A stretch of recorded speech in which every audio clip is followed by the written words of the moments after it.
พ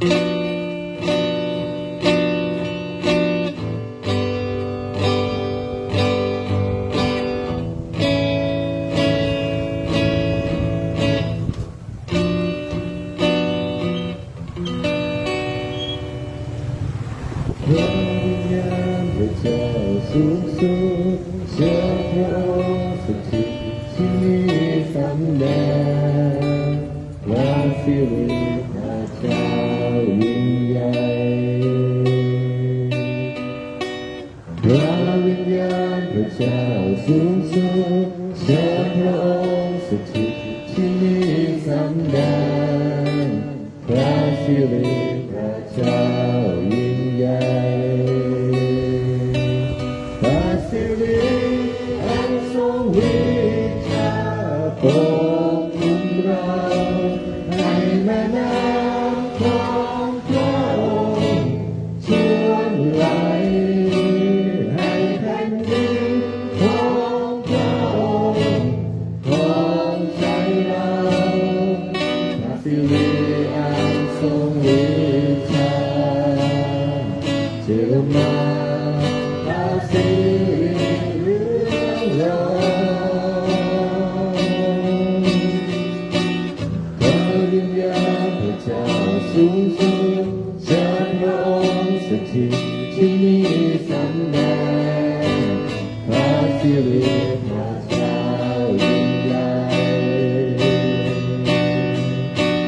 พระวิญญาณพระเจ้าสูงสุดเชิญพระองค์สถิตที่นี่สำแดงพระสิริพระเจ้ายิ่งใหญ่พระสิริอันทรงฤทธิ์จะปกคุมเราให้แม่น้ำของพระองค์ท่วมไหลให้แผ่นดินของพระองค์ของใจเราพระสิริอันทรงฤทธิ์จะเทลงมาพระสิริเรื่องเรา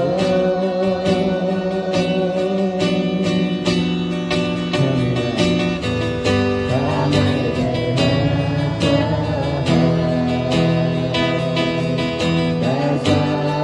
วแวงหาพระถ้าไม่ได้มาพระแต่สาวแวงหา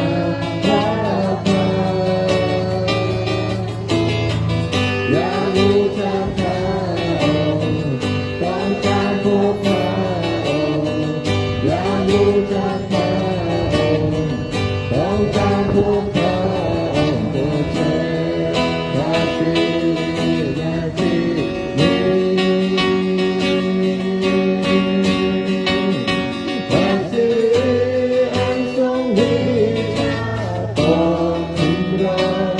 ให้แม่น้ำของพระองค์ท่วมไหลให้แผ่นดินของพระองค์ของใจเราพระสิริอันทรงฤทธิ์จะเทลงมาพระสิริเรื่องเราพระสิริอันทรงฤทธิ์จะปกคุมเราให้แม่น้ำของพระองค์ท่วมไหลให้แผ่นดินของพระองค์ของใจเราพระสิริอันทรงฤทธิ์จะ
ผู้เจ้า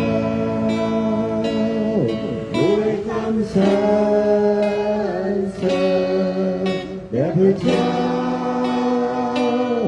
ด้วยคำสรรเสริญแด่พระเจ้าด้วยคำสรรเสริญสรรเสริญพระบารมีด้วยโลหิ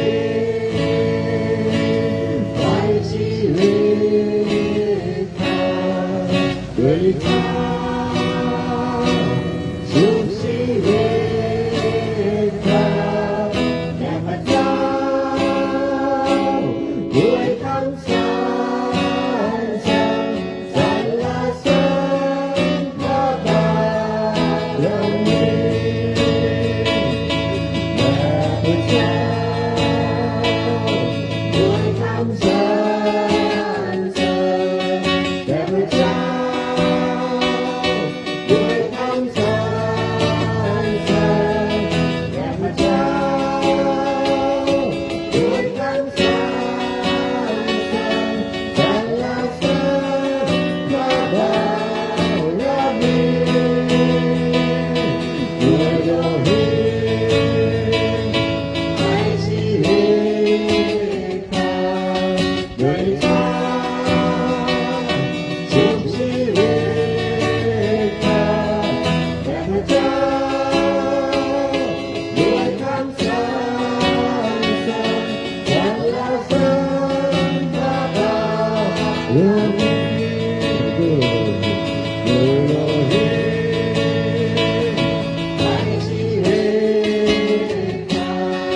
ด้วยเท้าชุบชีวิตแด่พระเจ้าด้วยคำสรรเสริญสรรเสริญพระบารมีสรรเสริญสรรเสริญพระบารมีสรรเสริญสรรเสริญพระบารมี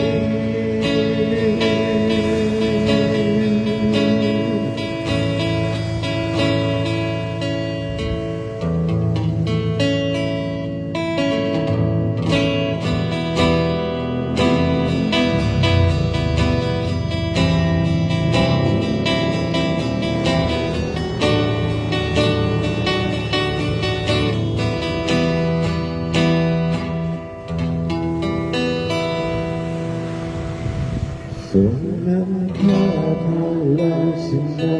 งและทางมีสุขที่สุดท้ายเลยคำบูชางดงามข้าต้องการจะขอพระทานข้าทูลฉันจำนวนมากมายและผู้รอนี้ผู้รอสรรเสริญถ้าอยู่นานหากว่าจะทำตัว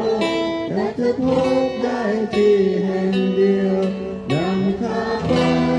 ยังชื่อพระทางบริสุ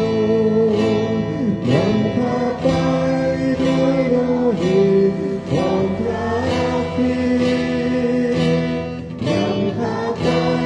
ยังชื่อพระทางบริสุทธิ์ใช้ทางเดินแต่ลิ้นข้า ทรงนำข้าทางลาชนะ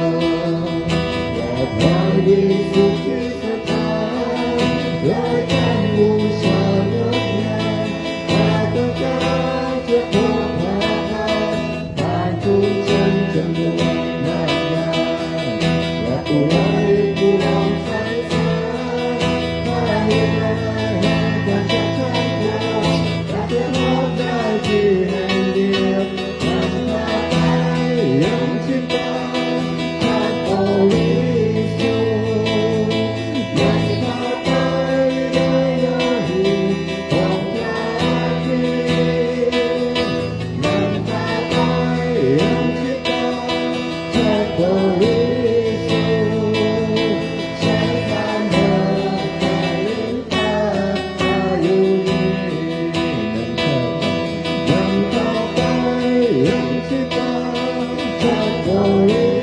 สุทธิ์นำข้าไปด้วยโลหิตของพระคริสต์นำข้าไปเอ็นที่ปาข้าบริสุทธิ์ใช้การเดินแต่ลิ้นข้าอายุนี้ใช้การเดินแต่ลิ้นข้าอายุนี้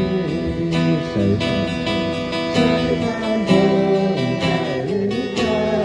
อายุนี้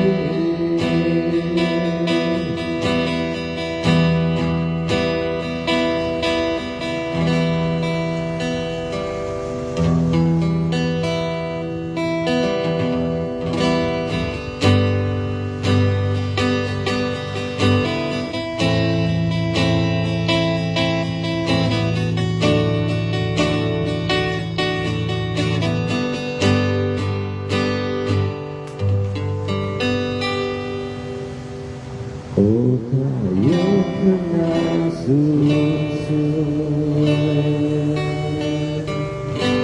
โอ้ข้ารักจะร้องเพลงสร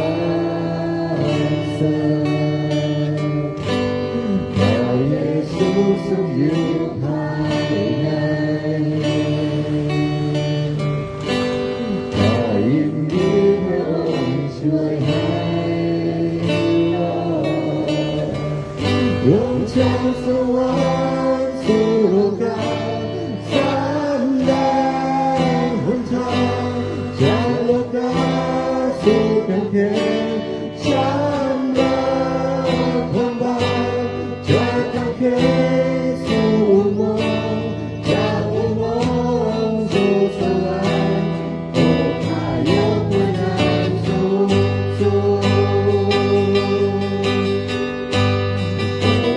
ยกพระนามสูงสุดโอ้ข้ารักจะร้องเพลงสรรเสริญพระเยซูทรงอยู่ภายในข้ายินดีพระองค์ช่วยให้รอดลงจากสวรรค์สู่โลกา หนทางจากโลกาสู่กางเขนช้ำรักความหวังจากกางเขนสู่อุโมงค์จากอุโมงค์สู่สวรรค์โอ้ข้ายกพระนามสูงสุดลงจากสวรรค์สู่โลกาสำแดงหนทางจากโลกา สู่กางเขนช้ำรักความบาปจากกางเขนสู่อุโมงค์จากอุโมงค์สู่สวรรค์โอ้ข้ายกพระนามสูงสุดโอ้ข้ายกพระนามสูงสุดโอ้ข้ายกพระนาม